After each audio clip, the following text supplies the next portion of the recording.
Hi guys, it's Fiona here.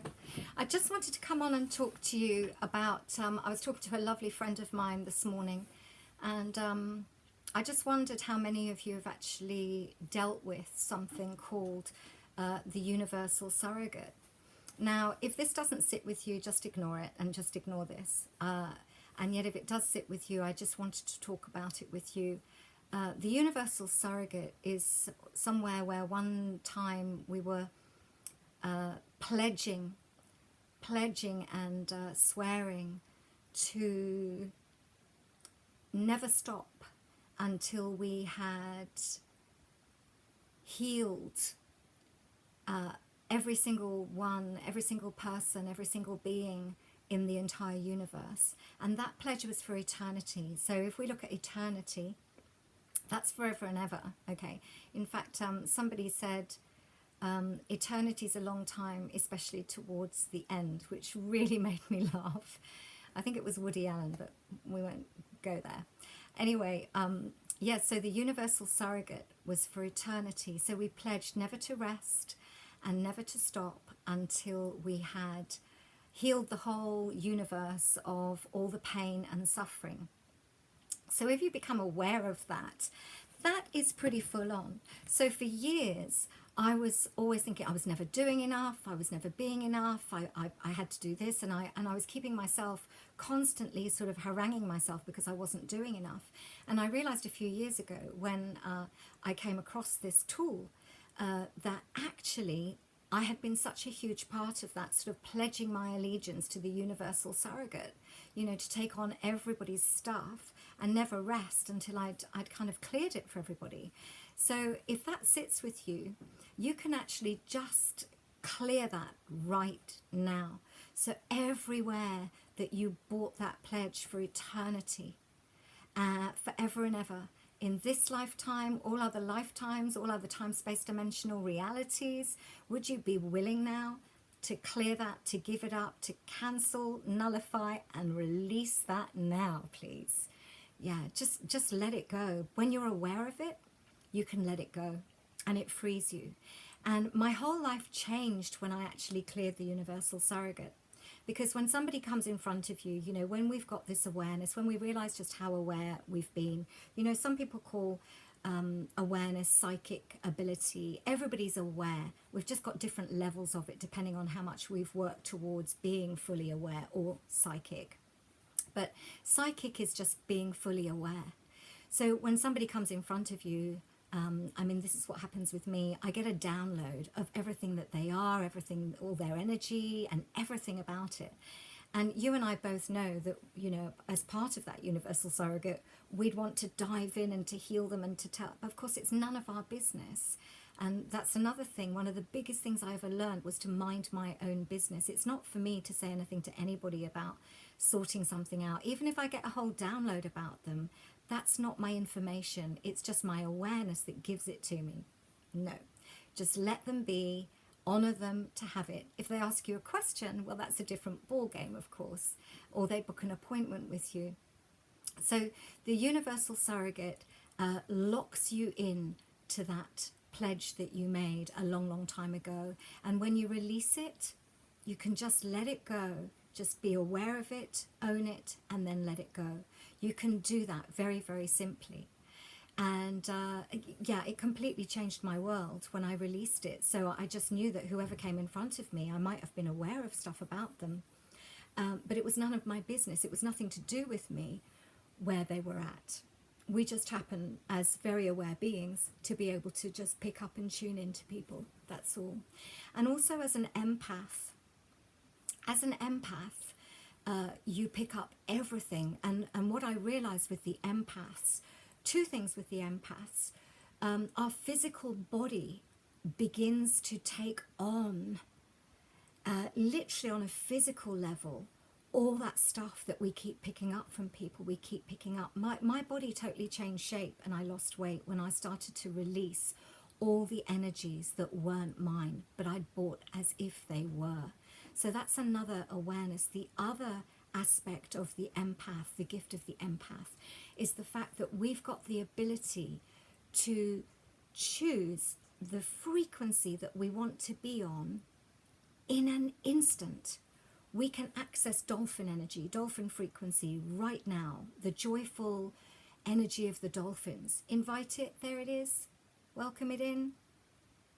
There it is. Whoosh, it just comes.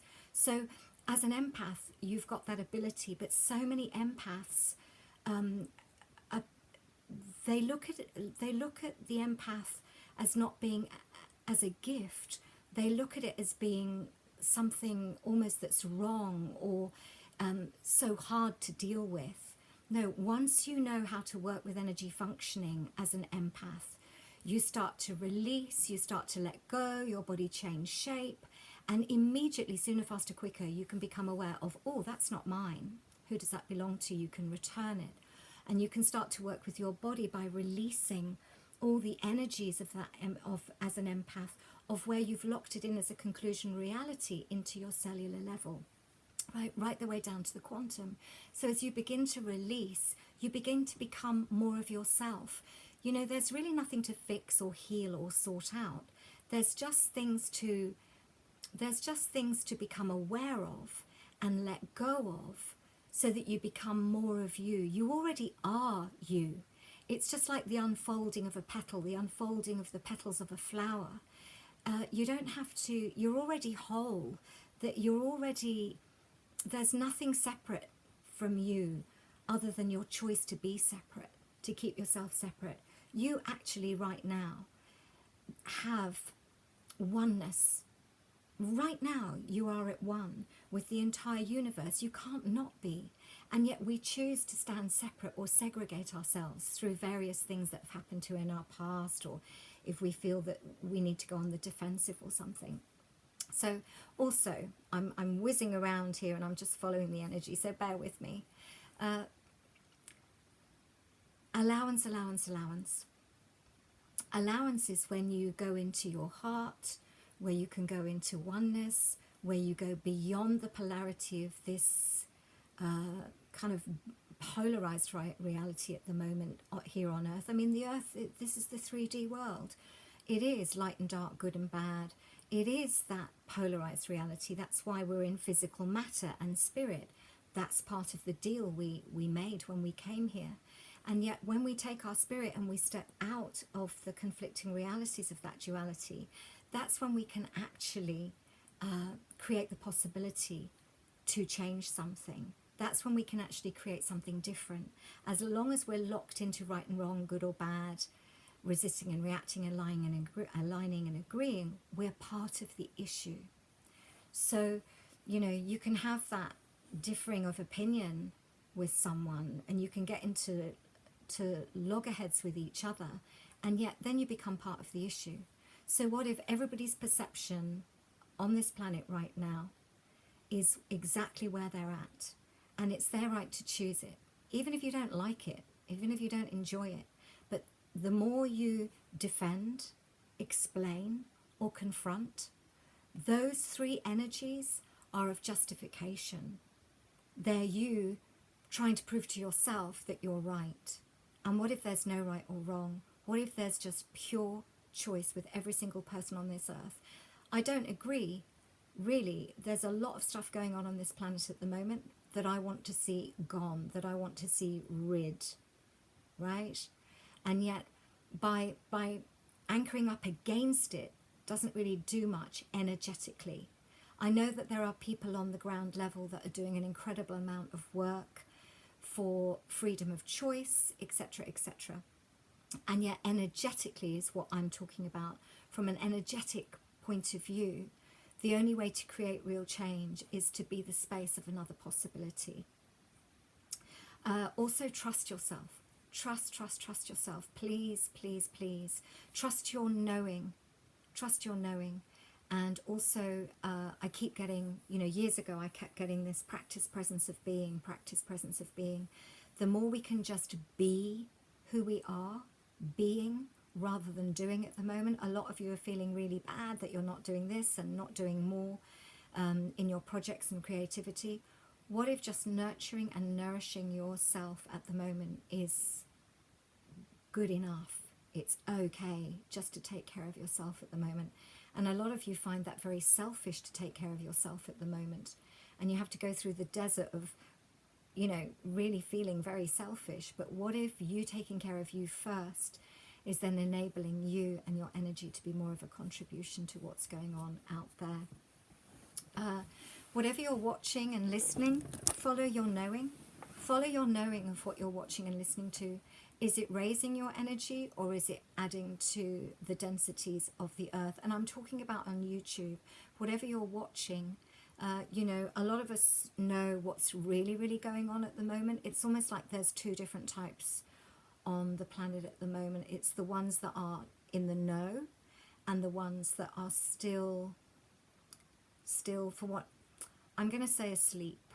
You know, I'm going to say they are unaware of everything that's taking place at the moment, and I'm sure I'm not aware of all of it, but I've been down so many rabbit holes in the last 6 months that I've got a rough idea of what's actually going on. And some people do not want to know, and then there are those that have touched on it. They choose not to go there, and they're okay with that, because by not going down there, it enables them to keep their energy frequency up so that they can keep being a contribution.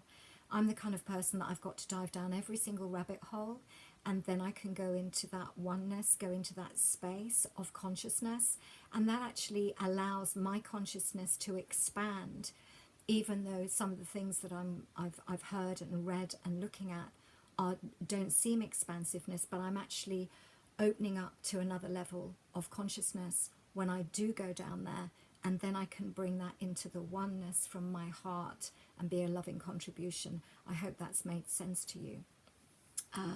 What else? If with the water, just be aware of the water at the moment. You know, if you've got a filter, a tap on the filter, filter on the tap, that's great. Just filter your water. I just get that there's, you know, fluoridation can actually make us a little bit sleepy, a little bit more unaware, and I get that it might be really beneficial to just have really fresh water that's clear. What else? Right at this moment, oh yeah, so those energies of fear, anger, rage, intolerance, and all that stuff, that's called loosh. That's a feeding of the energy of this polarity.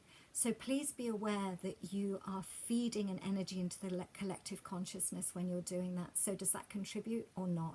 It really doesn't contribute. So the more frequencies of love, of gratitude, of ease, all of that. So yeah, just be aware of that.